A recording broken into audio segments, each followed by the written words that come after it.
Alright guys, today we're going to be looking at every AFL stadium that hosted a game in 2024, and we're going to be ranking them all the way from the worst one at number 17 through to the best one at number 1. For this video, I'm only going to be considering the grounds that did host a game in 2024. I know there's been a few in recent years that did not host a game this year, and they are not going to be on the list, guys. But let's get right into it. Number 17, the worst ground that hosted a game in 2024, it is Summit Sports Park in Mount Barker. We know this one from Gather Round, guys. They called it Adelaide Hills. Really, this is a pop-up stadium. It's a country footy ground. They've put up a couple of grandstands. There's not much going on here, guys. You can see there is one permanent grandstand. It only seats 270 people, and it only cost $23 million to build back in 2021. This isn't an AFL ground. They just put it together for Gather Round, and we can't rank it any higher than number 17. At number 16, we do have Traeger Park in Alice Springs, another very basic stadium, just a one grandstand affair. The rest of the ground is just grass banks. It comes in at a total capacity right around 7K. However, I've got to give it bonus points because we do arguably have some of the nicest views in the AFL here. We've got beautiful glimpses from the playing surface of the McDonnell Ranges and the Gap there in Alice Springs. And you got to say, in a late afternoon, evening game with the sun setting, the red dirt, it does look fantastic. But you really got to ask the question, do we really need to be playing games here? I mean, this is a small town in the middle of nowhere, population of around 25k. It just doesn't marry up for me despite the romance. But I can't rank this stadium any higher than number 16. Next up, it is the other stadium in the territory up there in Darwin in the top end, TIO Stadium. We've got a little bit more going on here, guys. The stadium is a little bit more built up. Still only the one grandstand. However, it does sort of wrap around almost half of the ground. We know this stadium's hosted games for 20 odd years. We've got some pretty unique light towers. I always liked them as a kid. Something different. They did have some nice seats installed recently in a little Aboriginal sort of design. And I always like a bit going on with the seats, not just a bland one colour affair. There has been some dialogue lately about a Northern Territory team coming into the AFL as team number 20. Potentially we could see this stadium hosting a team full-time. We'll just have to wait and see there, guys. The next stadium on the list coming in at number 14 is Norwood Oval in Adelaide. Now this is another one of the Gather Round venues. I do have this a little above Mount Barker, I've got to say. A lot of history here, guys. We know Norwood, the Redlegs, very famous club there in Adelaide. I like this stadium. You've got a nice old grandstand behind one of the hills. Suburban, old school, we like it. But I've got to say, the dimensions of this ground are disgusting. If you look at the aerial shot, you'll notice how skinny the ground is.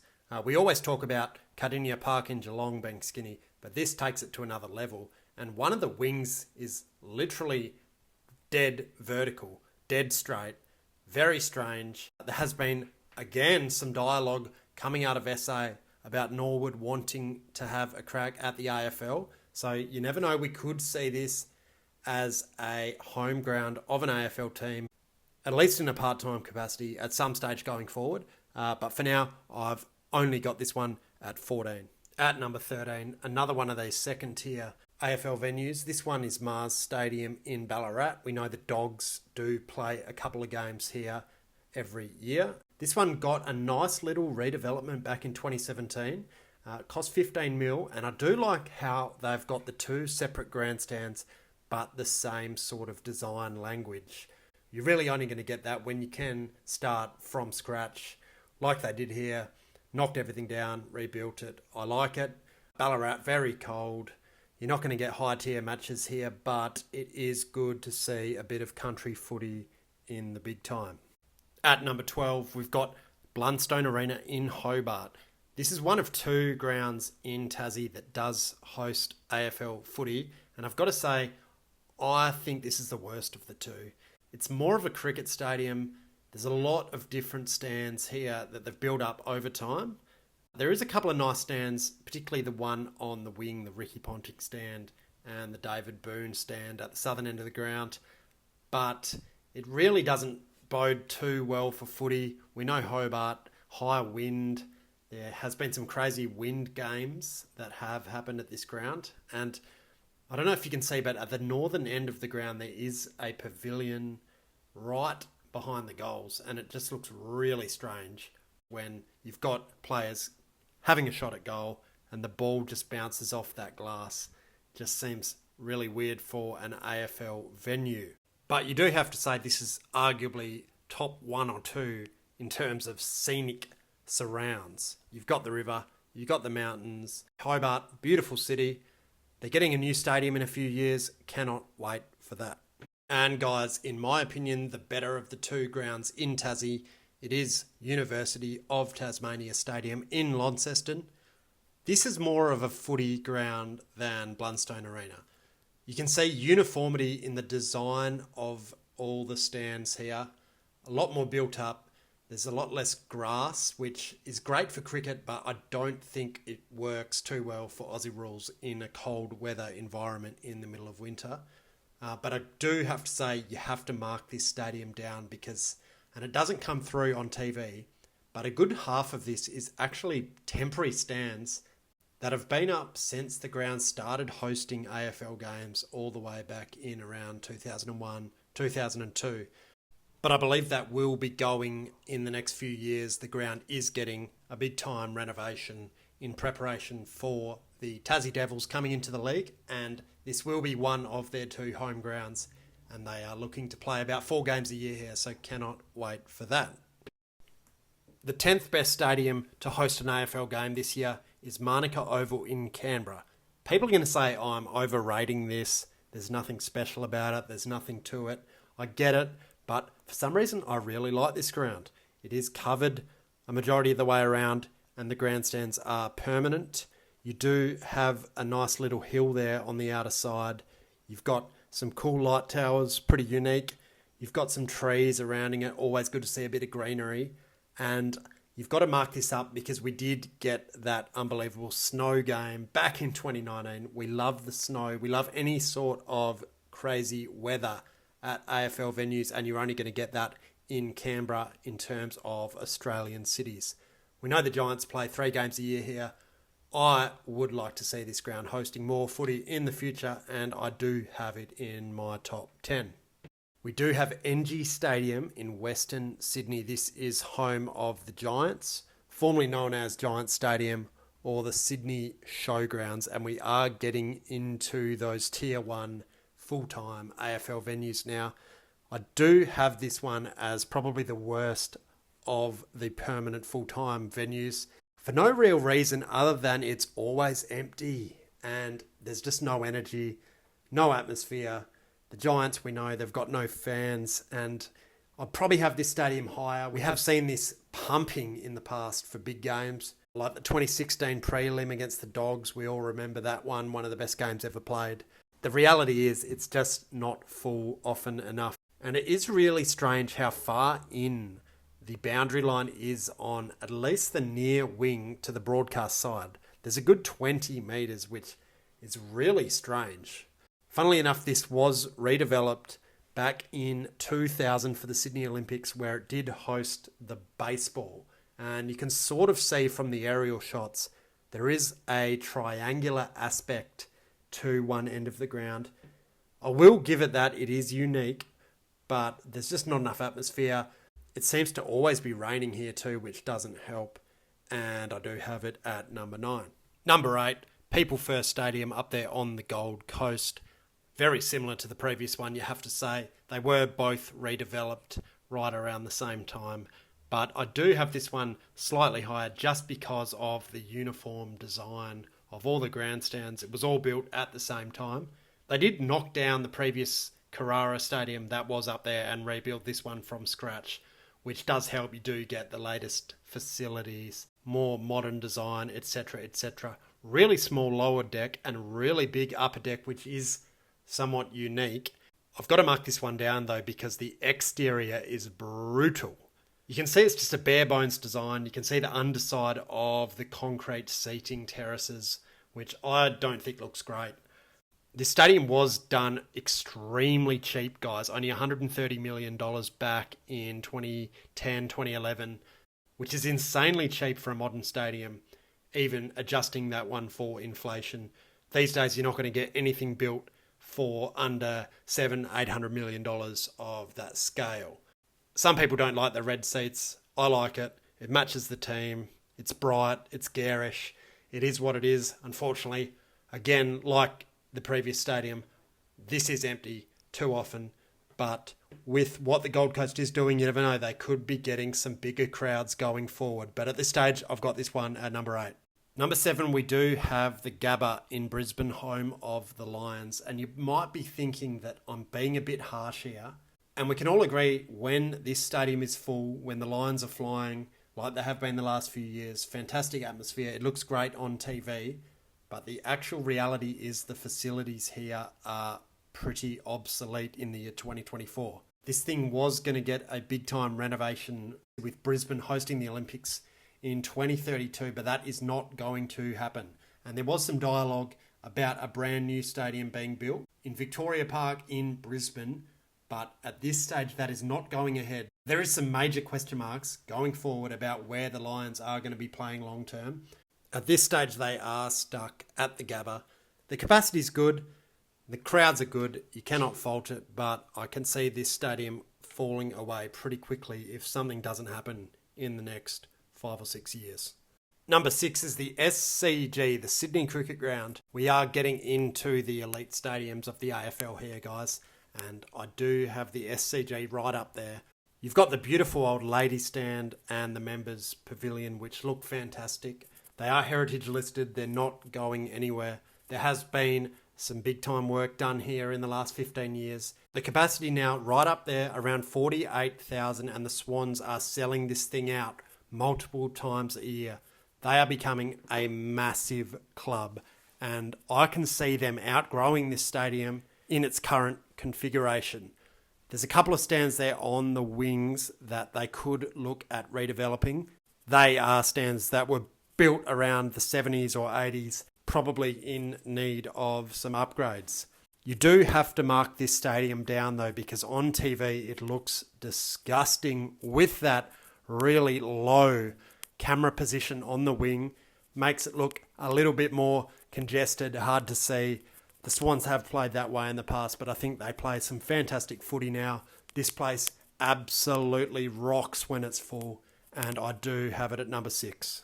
At number 5, we do have GMHBA Stadium in Geelong. Stupid name, but this is a fantastic ground. It has been completely rebuilt over the last 15-20 years. Massive renovation over 5 stages, and it looks fantastic now with that new stand behind the goals. You can see the stands now encompass the whole ground. It is a fantastic facility, especially when you consider this is in a regional city, not in a major capital city. The Cats have a fantastic record down there.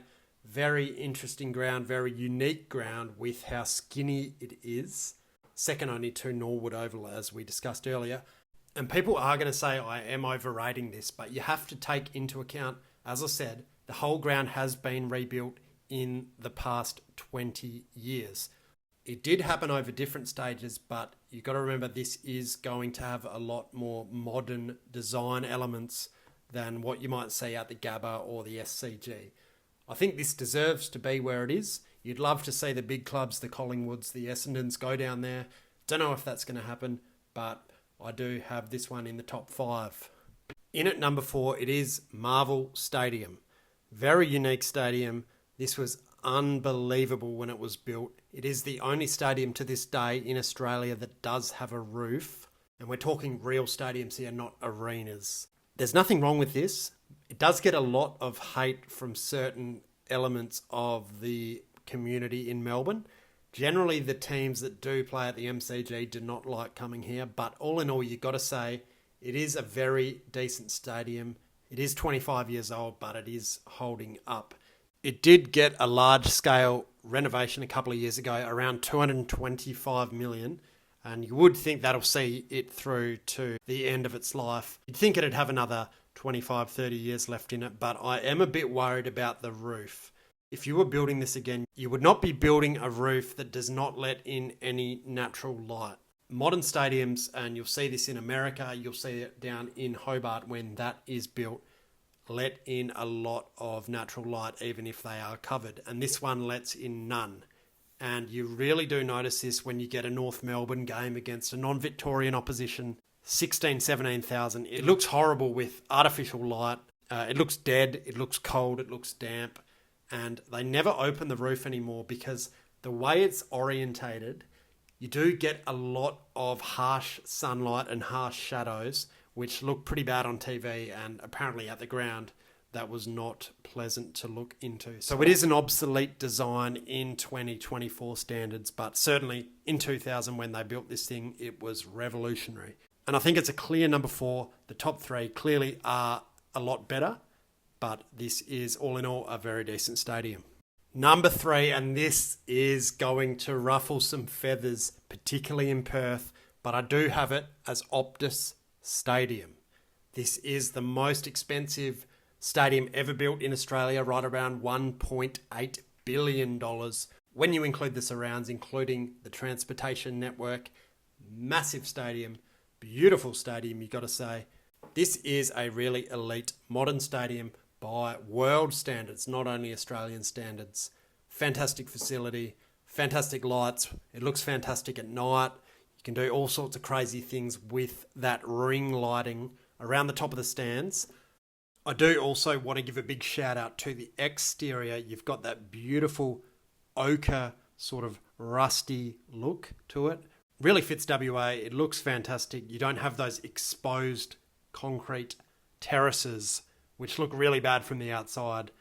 But I do have to say, if you are being hypercritical, it is a little bit generic, a little bit stale.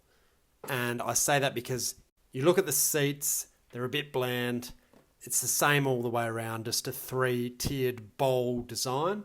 Not saying it's bad, it is a fantastic venue, no doubt, but I am marking it down a tiny bit for that. And I do think the 2 stadiums above it are just a little bit better. And the second best stadium in the AFL, it is Adelaide Oval. This is a beautiful stadium. They did an amazing job with that major renovation in the mid-2010s that did see the AFL return to the city in Adelaide.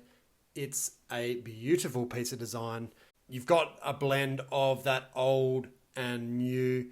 They kept the hill, they kept the scoreboard, they kept the trees, they kept the view of the cathedral, but it is a high-tier, elite, modern stadium as well. Fantastic job they did with those stands, individual stands. It keeps that pavilion vibe, it keeps the cricket vibe. And you do have those people who say, bulldoze the hill, bulldoze the scoreboard, put another stand in there, make it 70k, but I'm really glad they didn't. The other stands are fantastic, really modern design, big upper deck, pretty small lower deck, looks great. The design language around the ground is fantastic. It does keep that cricket vibe, that old school pavilion vibe. They did a fantastic job, really nice capacity. This place goes nuts when there is a big game on, and they've done a really good job just of blending the old and the new, and really a textbook example of what to do when you are doing a big scale renovation and you want to pay homage to the original design of the facility. But it is not enough for number 1, because the best stadium in the AFL is, of course, the MCG. What else could it be, guys? This is a behemoth, the most famous stadium in Australia, one of the most famous and iconic stadiums in the whole world. We know about the 100k capacity. We know about the grand final every year. This is the home of footy, the place where every footy fan wants to go, every player wants to play, and this is a beautiful stadium. This thing is 150 years old, but they have consistently upgraded it throughout its life, and they've done a great job. A large portion of this was renovated around 20 years ago for the Commonwealth Games, and the remainder is due to happen probably somewhere in the next 10 years. They are talking about potentially expanding this again to 110k plus. And I think that's a really wise decision. We are seeing a lot of finals sell out, even a lot of home and away games sell out. And I do easily think you could get up to 110, 120k for some of those big Victorian teams, certainly in the finals. But even when this thing's half full, there's still a good atmosphere in here. It doesn't feel too gigantic, too hollow. And all in all, you have to say, this is the best stadium. You've got the history. It's been updated constantly. Yeah, you could say the exterior doesn't look great, particularly that Shane Warne stand, but there has been plenty of dialogue about that one getting redeveloped. But all in all, I don't think anyone can have too many complaints about this being the best stadium in the AFL. And that is going to be all we have time for today, guys. Make sure you subscribe.